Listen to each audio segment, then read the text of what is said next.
High বন্ধুরা, সবাই কেমন আছো? আজকে মজার একটি রেসিপি শেয়ার করব। সেটা হলো ছোট মাছ নিয়েছি, শিং মাছ আর ট্যাংরা মাছ একসাথে রান্না করব। এই রান্নাটা আমার কিন্তু খুব পছন্দের, তাই ভাবলাম তোমাদের সাথে শেয়ার করি। চলো তাহলে দেখি কিভাবে আমি এই রান্নাটা করি। এই দেখতেই পাচ্ছ, প্রথমে একটা কড়াই নিয়ে নিলাম, তাতে তেল দিলাম। পেঁয়াজটাকে লাল লাল করে ভেজে নিব। আর দিয়ে দিলাম কাঁচা মরিচ। এইগুলাকে ভালো করে ভাজা করে তারপর মশলা অ্যাড করব। আর এই রান্নাটা কিন্তু খুব মজা হয়, আমার তো খুবই ভালো লাগে। আর অনেকেই ছোট মাছ খেতে চায় না, ছোট মাছে সবচেয়ে বড় বেশি মজা। এই যে লবণ দিয়ে দিচ্ছি, তাহলে তাড়াতাড়ি ভাজা হয়ে যাবে আর পেঁয়াজটাও গলে যাবে, তাই আমি লবণটা আগেই ইউজ করি। এই যে এখন টমেটো কুচি করে দিয়ে দিব।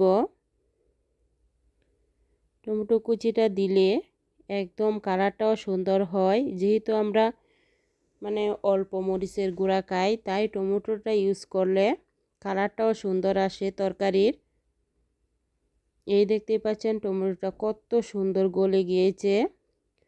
এখন হালকা একটু পানি দিয়ে এক এক করে সব মশলা অ্যাড করে দিব। এই যে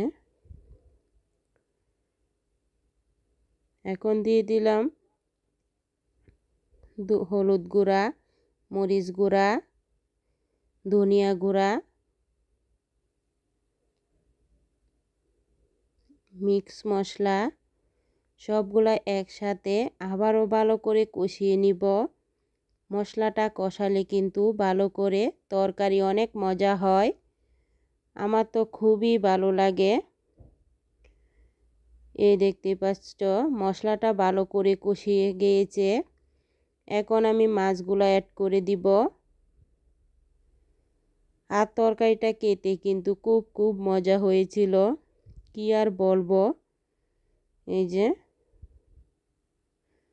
ভালো করে কষিয়ে তারপর একটু হালকা পানি দিলাম। এই পানিটা দিয়েও আমি ভালো করে কষিয়ে নিব। এই যে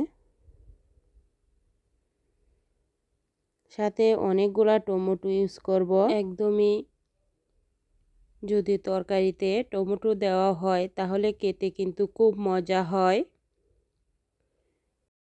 এখন একটু টালা জিরার গুঁড়া দিয়ে আর ধনিয়া পাতা, কাঁচামরিচ দিয়ে চুলাটা বন্ধ করে দিব।